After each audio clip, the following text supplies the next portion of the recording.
Hello guys, welcome to 5th Generation Hobby Shop and welcome to another unboxing and testing. Meron tayo ditong PX4 Storm CO2 powered air gun. Shoutout po pala natin Sir Al Chill. And so again, this is the PX4 Storm CO2 powered air gun. Ayan, so pwede siya sa caliber 4.5mm steel ball and pellet. And 0.177 bbs/p. Ibig sabihin po, yung P ay pellet. Lead pellet. Ito po yung pellet na 177. Ayan. Pointed po ang gamit natin. Tapos ito naman po yung bbs. Ito po ay steel. Bolitas po yan. Ayan, magnet. 4.5 po. Okay? As description, 4.5mm. So, dual ammo po yan. Dual ammo. Tapos, CO2 powered. Ito po yung kanyang cartridge or CO2. Ito po yung propellant. Ayan. Ito yung propellant. And this is the projectile. And pellet or BBs. Ayan. Okay. So, again, this is the PX4 Storm Beretta. Fully licensed by Beretta. This is Umarex brand po. Umarex brand.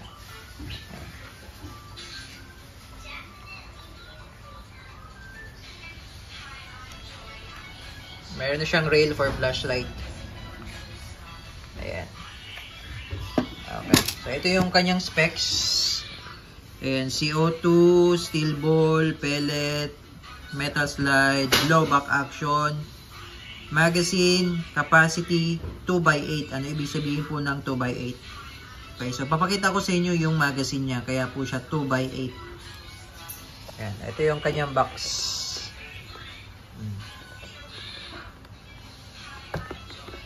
By Umarex. 3 joules. 3 joules po. Ayan, yan yung specs. Ayan, 4.5 Beretta PX4 Storm Black, 4.5mm, 0.177 pellet or BBs, CO2 3 joules, 16 rounds.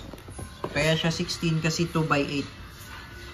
Okay, so pakita ko sa inyo yung kanya magazine. Okay, so this is the magazine. Ayan, na stick type. So kaya po siya 2x8 kasi baliktaran po yan. Baliktaran po. 8-8. Ayan. Pwedeng steel, pwedeng pellet. So, dito pwede mo lagay yung pellet. Pwede mo rin dito ilagay yung steel. So, baliktaran po yan. Ito yung specs nyo. Ayan. Yan yung specs. Yan. Caliber 4.5mm or 177. Ammo, steel BBs or pellet. Capacity 2x8 rounds. Power source 12G. Velocity 115 meter per second. Sight fixed front and rear. Naka-fix yung sight niya front and rear. Yung trigger niya double and single action. Manual safety. Rifled steel barrel. Okay, naka-rifled steel pala to. Check natin.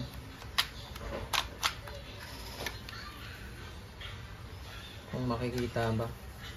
So, hindi siya masisilip.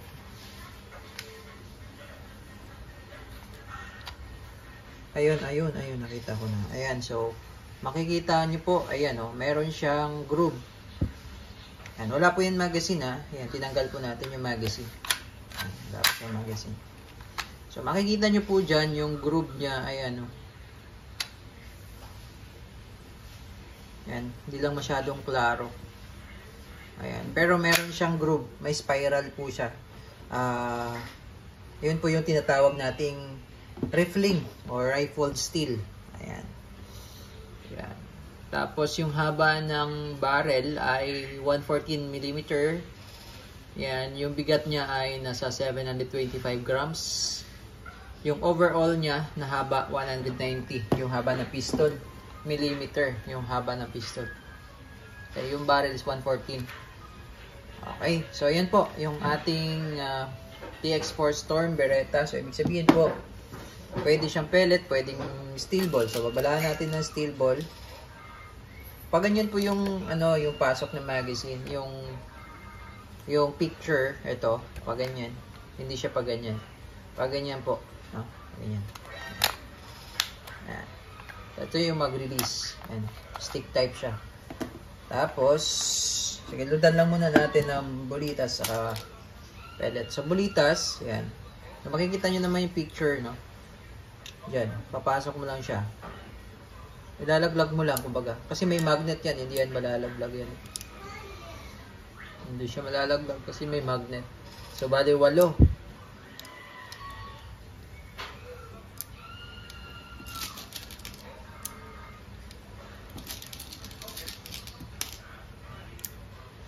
Meron naman po siyang arrow. Ayan, kung saan ilalagay.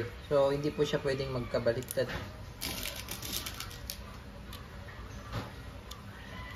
Ayan. So, puno na po yung 8.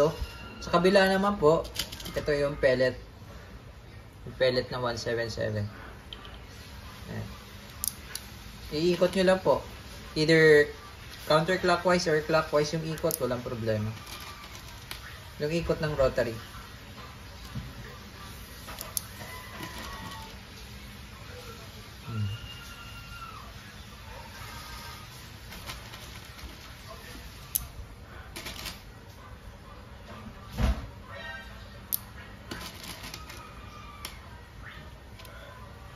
Make sure lang na yung pellet, hindi po nakausli.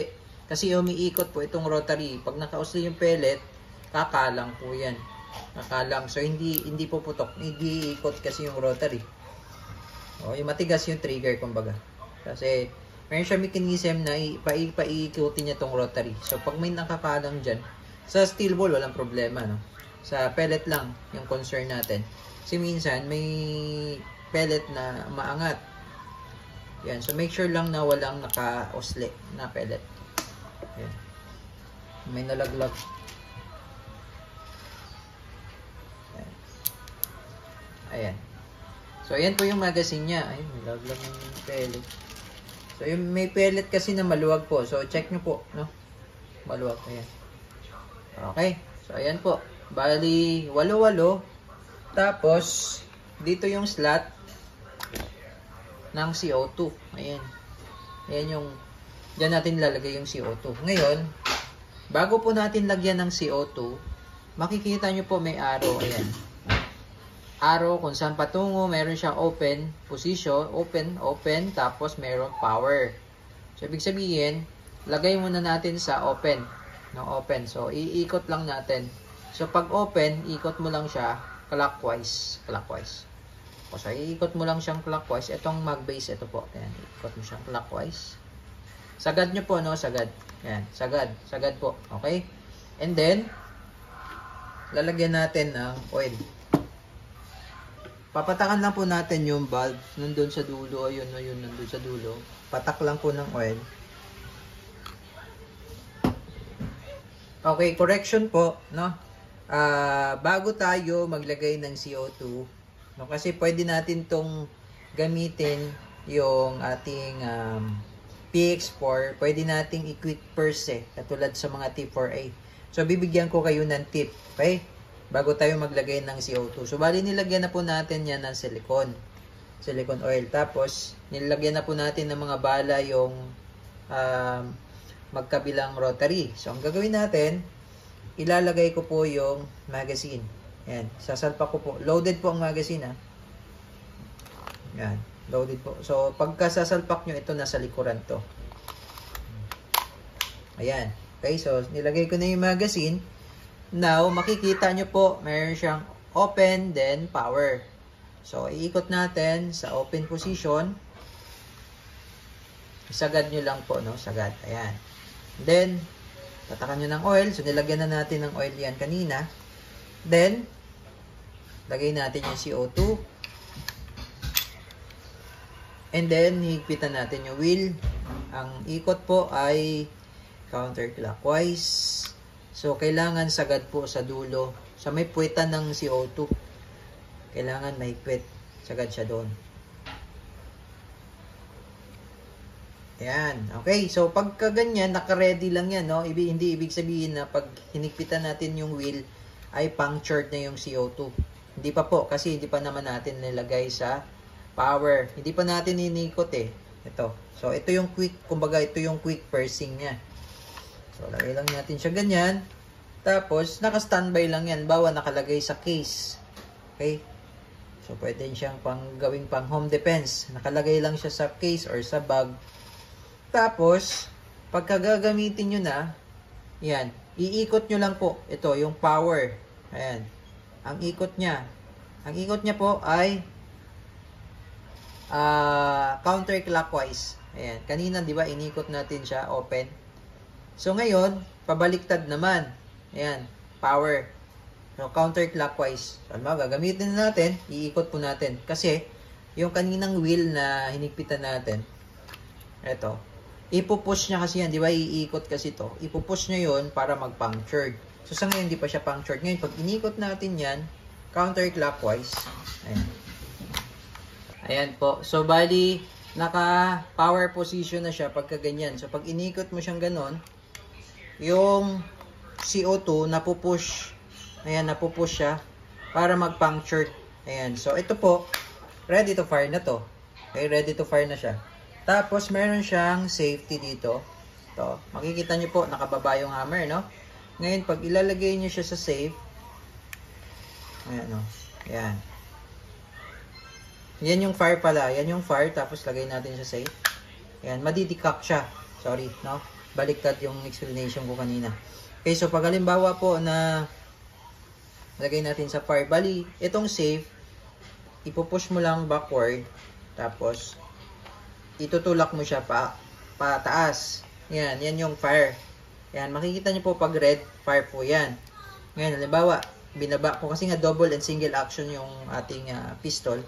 Ngayon, pag lalagay natin sa safe, madidikak siya. Yan, madidikak. Okay?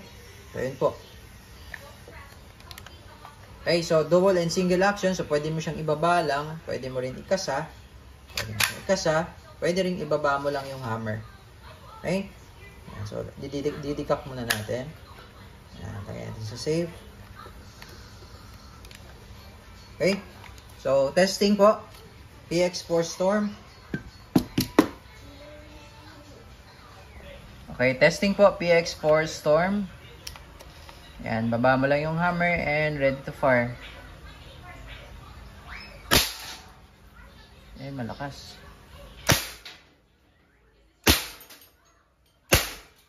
Ayan, so pellet po yung gamit natin. Ngayon, isi-switch natin to steel ball. Kanina pellet po yung ginamit natin. So, ngayon, sa bulitas naman po. Ayan, babaliktarin nyo lang po yung magazine niya, stick type mag. Ito lang tayo kasi babanda yan.